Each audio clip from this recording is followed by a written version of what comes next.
Dubai air షోలో ఘోర ప్రమాదం చోటు చేసుకున్నటువంటి బ్రేకింగ్ న్యూస్ చూస్తున్నాం. భారత్కు చెందినటువంటి తేజస్ యుద్ధ విమానం కుప్పకూలిపోయింది.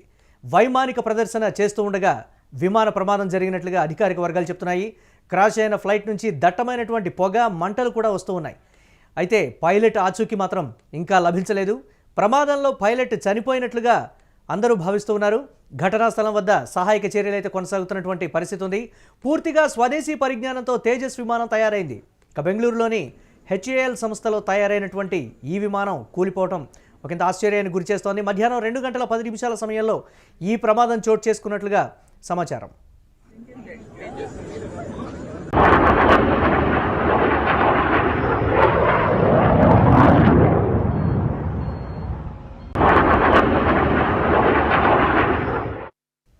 ప్రమాద ఘటనకు సంబంధించి మరిన్ని అప్డేట్స్ మా కరెస్పాండెంట్ వెంకట్ అందిస్తారు. వెంకట్, అధికారిక వర్గాలు ఏం చెప్తున్నాయి? పైలట్కు సంబంధించినటువంటి సమాచారం ఇప్పటివరకు లేదు అని చెప్తూ ఉన్నారు. చనిపోయినట్లుగా భావిస్తున్నటువంటి ప్రస్తుత పరిస్థితి అప్డేట్స్ ఏంటి?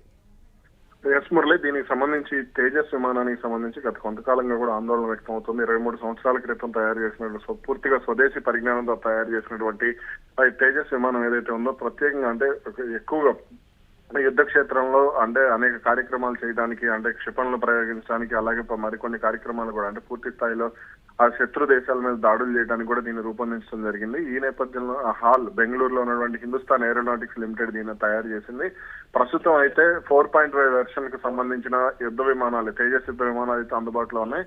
ఇక ప్రస్తుతం జరిగినటువంటి ప్రమాదం చూస్తే ఒకసారి దుబాయ్ లోని ఒక అంటే 2 సంవత్సరాలకు ఒకసారి ద్వైవార్షిక దుబాయ్ ఎయిర్ షో ఒకటి జరుగుతూ ఉంటుంది. ఈ కార్యక్రమంలో ప్రధానంగా అంటే పలు దేశాలకు సంబంధించినటువంటి విమానాలు కూడా పాల్గొంటూ ఉంటాయి. కాబట్టి కాస్త జాగ్రత్తగానే ఉంటారు. అయితే ఈ విమానానికి సంబంధించి అంటే అల్ మక్తుమ్ అంతర్జాతీయ విమానాశ్రయంలో జరిగినటువంటి ప్రమాదానికి సంబంధించి ప్రస్తుతానికి అయితే పైలట్ మరణించారా లేదా అనే దానికి సంబంధించి ఇంకైతే పూర్తి వివరాలు అయితే ఇంకా వెల్లడి కాలేదు. మధ్యాహ్నం 2:10 ప్రమాదం జరిగినట్టుగా కూడా చెప్తున్నారు. గతంలో కూడా అంటే 2024 మార్చి నెలలో కూడా ఈ ప్రమాదం జరిగింది. రాజస్థాన్ లోని జైసల్మేర్ లో తేజస్ యుద్ధ విమానం కూలిపోయిన ఘటన చూసాము. 2001లో దీన్ని తొలిసారిగా తయారు చేశారు. అప్పట్లోనే దీనికి సంబంధించి అంటే పరీక్షలు కూడా విజయవంతంగా పూర్తి చేయడం జరిగింది. అయితే దీంట్లో ఉన్నటువంటి టెక్నాలజీ ప్రకారం అంటే మార్జిన్ బ్రేకర్, అలాగే 0-0 ఎజెక్షన్ సీటు, ఇవన్నీ కూడా పైలట్ ను రక్షించే విధంగా కూడా తయారు చేశారు. ఏదన్నా ప్రమాదం జరిగితే మాత్రం వెంటనే స్పీడ్ స్లో అయిపోయి అంటే వేగాన్ని కంట్రోల్ చేసుకుని పైలట్ వెంటనే సురక్షితంగా ల్యాండ్ అయ్యే విధంగా, లేదంటే కిందకి దిగే విధంగా కూడా ఏర్పాటు చేయడం జరిగింది. రాజస్థాన్ లో జరిగినటువంటి ప్రమాదంలో పైలట్ అదే విధంగా బయటపడ్డారు. ఇక ఇప్పుడు దీనికి సంబంధించి అంటే తక్కువ ఎత్తులో అంటే ఎక్కువ ఎత్తులు ఎగరకుండానే తక్కువ ఎత్తులోనే విమానం కూలిపోయినట్టుగా కూడా అక్కడ ఉన్నటువంటి వీడియోలు కానీ ఇవన్నీ కూడా చెప్తున్నాయి. దీంతో అటు నల్లటి పొగ కూడా ఏర్పడటంతో అంటే చూస్తున్నటువంటి వీక్షకులకు కూడా ఒకంత ఆందోళన వ్యక్తమైంది. అసలు ఏం జరుగుతుంది ఏంటనేది కూడా ఒక రకంగా ఆందోళన వ్యక్తమైన పరిస్థితి. కానీ పైలట్ కి సంబంధించి అయితే ఇంకా పూర్తి వివరాలు అయితే బయటకు రాలేదు. టెక్నికల్ ఫెయిల్యూర్ కింద చూస్తున్నారా వెంకట్? దీన్ని ఎలా చూస్తుంది ప్రభుత్వం? దీనికి సంబంధించి ఏమైనా ప్రాథమికంగా ఈ పరిణామంలో జరిగిందని ఏమైనా చెప్పడం జరుగుతుంది? దానికి సంబంధించి అంటే ఇది టెక్నికల్ ఫెయిల్యూర్ గానే చూస్తున్నారు. ఎందుకంటే రెండోసారి జరిగింది. గత ఏడాది మార్చి నెలలో కూడా ఇలాగే జైసల్మేర్ లో, పాకిస్తాన్ సరిహద్దులో ఉన్నటువంటి జైసల్మేర్ లో ఇదే విధంగా కూలిపోవడం జరిగింది. ఆ సమయంలో కూడా కొంత ఆందోళన అయితే వ్యక్తమైంది. అంటే ఇది సురక్షితమా కాదా, అంటే యుద్ధ క్షేత్రాల్లో దీన్ని వాడితే పైలట్లు ఎవరైతే ఉన్నారో పైలట్లు శత్రు దేశాలకు దొరికే అవకాశం ఉంటుందనే ఆందోళన కూడా ఒక సందర్భంలో వ్యక్తమైన పరిస్థితి ఉంది. ఇప్పుడు కూడా మరోసారి కూలిపోవడంతో అసలు అంటే ఒకవేళ యుద్ధ క్షేత్రాలు, ఫర్ ఎగ్జాంపుల్ మొన్న ఆపరేషన్ సింధూర్ కార్యక్రమాన్ని భారత వైమానిక దళం చేపట్టింది.